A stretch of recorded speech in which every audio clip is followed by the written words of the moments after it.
connaissez très certainement Corridor, ce maillage de bornes de recharge rapide installé sur la quasi-totalité des autoroutes en France. Eh bien, il est quasiment mort puisqu'aujourd'hui, il ne reste plus que 28 bornes sur les 217 que comptait initialement le réseau. Alors que s'est-il réellement passé? Qui sont les responsables et quelles sont les alternatives? Pour en discuter, j'accueille Stéphane, président de la fédération Fauve. Mais d'abord, si vous êtes intéressé par le développement durable, par la voiture électrique et par Tesla, eh bien, bienvenue si c'est la première fois que vous nous rejoignez sur cette chaîne.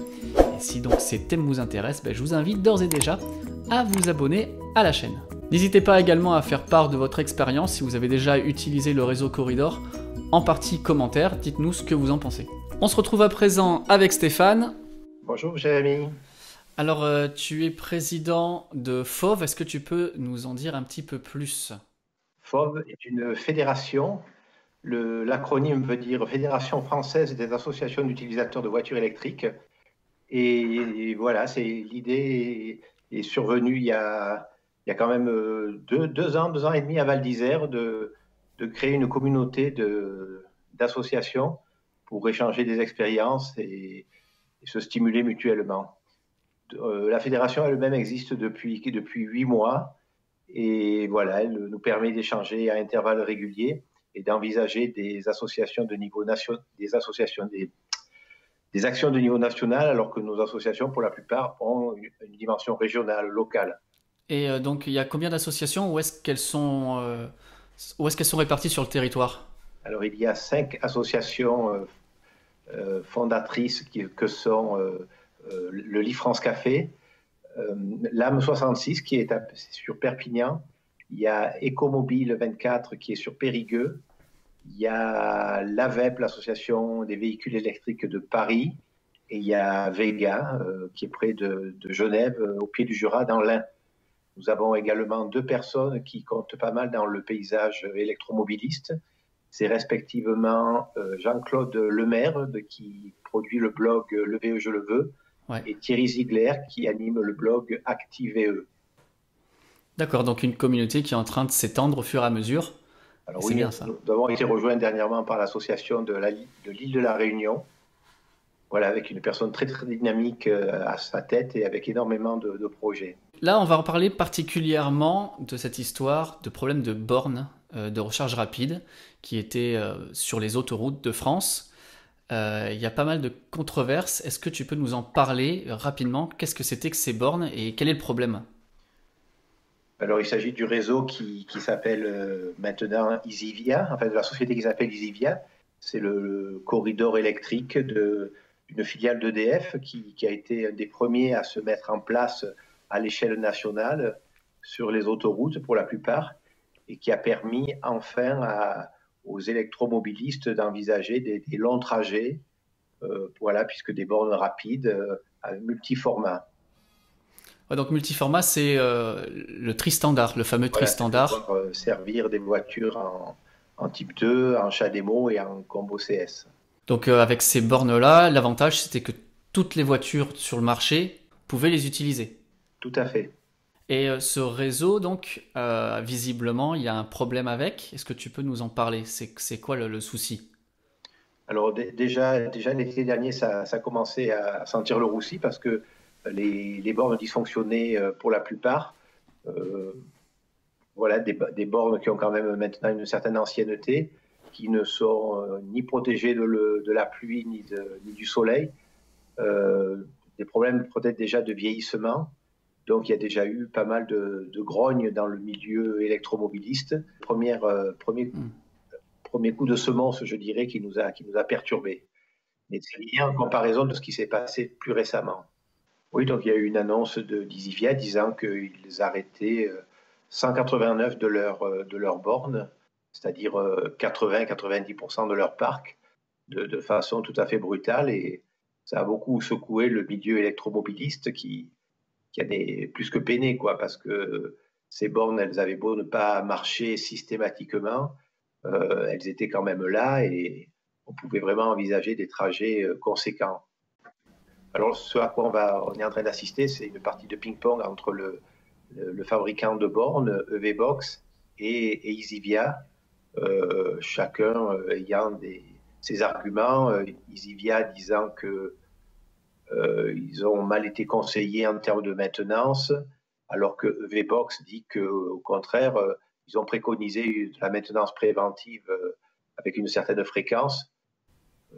Cette année-là, il paraît que même EDF a porté plainte et qu'il va y avoir une action en justice de leur part à l'encontre du fabricant. Mais ces bornes donc EVBox, elles sont pas utilisées uniquement par EDF. Il y en a d'autres qui tournent que certainement des auditeurs peuvent utiliser au quotidien, notamment la CNR, je crois, qui utilise les mêmes bornes. Et pourtant, elles sont toujours en activité, ces bornes. Alors la CNR n'a pas toujours été exemplaire, mais effectivement, elle marche. Alors après, ce qu'on entend dire, c'est que ce qu'on a lu, en tout cas, c'est que EDF, enfin la filiale d'EDF avait commandé une, qui s'appelait Sodetrel à l'époque, avait demandé des aménagements particuliers pour ces bornes-là, ce qui expliquerait qu'elles soient particulièrement fragiles, celles-là, alors que le modèle standard serait beaucoup plus robuste. Est-ce que l'on sait ce que c'est que ces fameux aménagements particuliers qui ont été faits? Moi, j'ai pas ce niveau d'information. On sait ce qu'on lit dans la presse spécialisée. Je sais que l'AVEM a appelé l'un et l'autre des parties, a fait un compte-rendu, Automobile Propre également, a repris des éléments de l'AVEM et a fait ses propres commentaires de la situation. On n'en sait pas plus, non. Vous avez contacté qui? Qu'est-ce que vous leur avez demandé?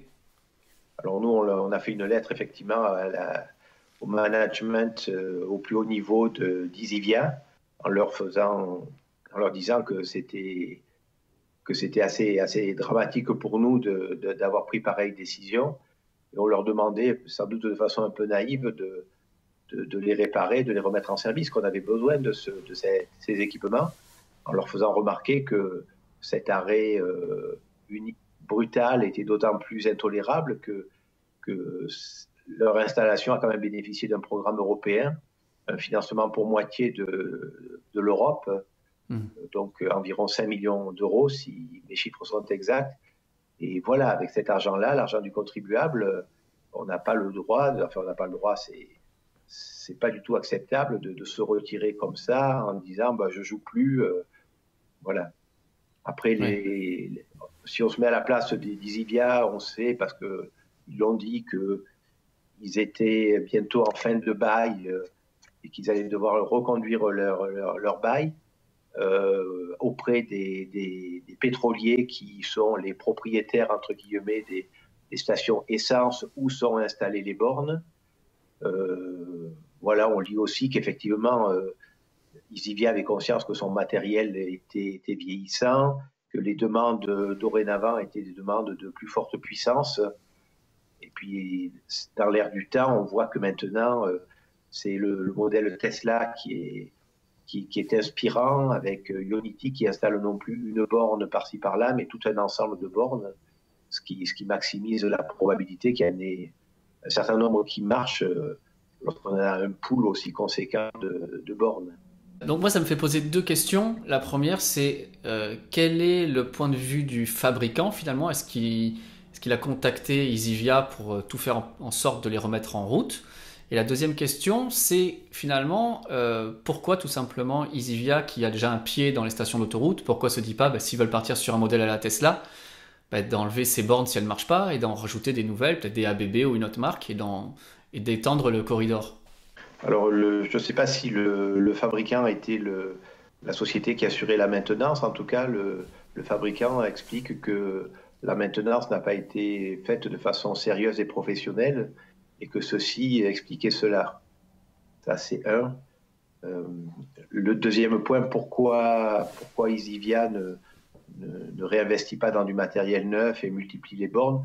Je dirais que c'est un peu ce que j'ai dit tout à l'heure, c'est que on a compris que le bail d'Isivia, les emplacements actuels n'étaient pas acquis durablement, qu'il allait falloir bientôt renégocier un nouveau loyer, je dirais, et que peut-être que les pétroliers qui veulent aussi se mettre aussi dans la distribution d'électricité n'allaient pas être forcément accommodants avec cet acteur historique qui est Sodetrel Isivia. Qu'est-ce qui va advenir de ces emplacements? Alors les emplacements actuels, je ne sais trop rien à en dire. Par contre, ils annoncent un projet Corridor 2 qui serait cette fois effectivement des poules de bornes, peut-être 8 comme on voit souvent, mais hors des autoroutes. Donc ça veut bien dire qu'il y avait un problème avec les concessions qui maîtrisent les aires sur les autoroutes. En tout cas, c'est pas parce que Corridor, là, a l'air d'être mort et de s'arrêter que c'est la fin de la voiture électrique en France, quand même. Oui, mais en attendant, voilà, on est à nouveau handicapé, on va hésiter fortement à faire des longues distances parce qu'on retombe sur des problématiques, cette fois de charge lente pour certaines voitures et au mieux accélérée pour d'autres. Là, après, il y a Ionity qui est arrivé, mais c'est que les voitures qui ont du combo CS qui vont pratiquement en tirer profit. Il y a une sorte d'injustice qui est en train de s'opérer à nouveau en termes d'infrastructures de recharge selon que l'on a telle ou telle marque et modèle de voiture. Ce qu'il faudrait, c'est qu'il y ait quand même des indicateurs de fonctionnement des différents réseaux, qu'on ait du temps réel sur le fonctionnement ou non des bornes. Parce que là, souvent, quand on veut entamer un voyage, on regarde sur ChargeMap, qui est quand même la référence en France, si telle ou telle borne va marcher. En fait, c'est assez spéculatif parce que peut-être qu'il y a 5 jours, quelqu'un a dit, mais oui, elle a marché, je m'y suis chargé. Mais dans l'intervalle, elle est peut-être par terre, cette borne, elle ne sera pas opérationnelle. Donc, ça, c'est complètement nécessaire d'avoir des applications qui donnent des infos temps réel. Après, il y a des aménagements à faire pour que les bornes soient beaucoup mieux protégées, que le conducteur, lorsqu'il descend de sa voiture pour charger sa voiture, soit protégé, comme peuvent l'être dans les bornes CNR, des choses comme ça. Puis il faut que les bornes soient installées à un endroit où il soit plaisant d'attendre, où il y ait une petite solution de restauration, boire un coup, pour que le temps passe un petit peu plus vite. Nous, par exemple, il y a une société américaine qui a souhaité nous rencontrer parce que ils ont déjà fait la chose aux États-Unis et qui sait, ils voudraient peut-être venir le faire maintenant en Europe. J'ai reçu le badge ChargePoint, qui est très actif aux États-Unis et C'est ça, c'est eux.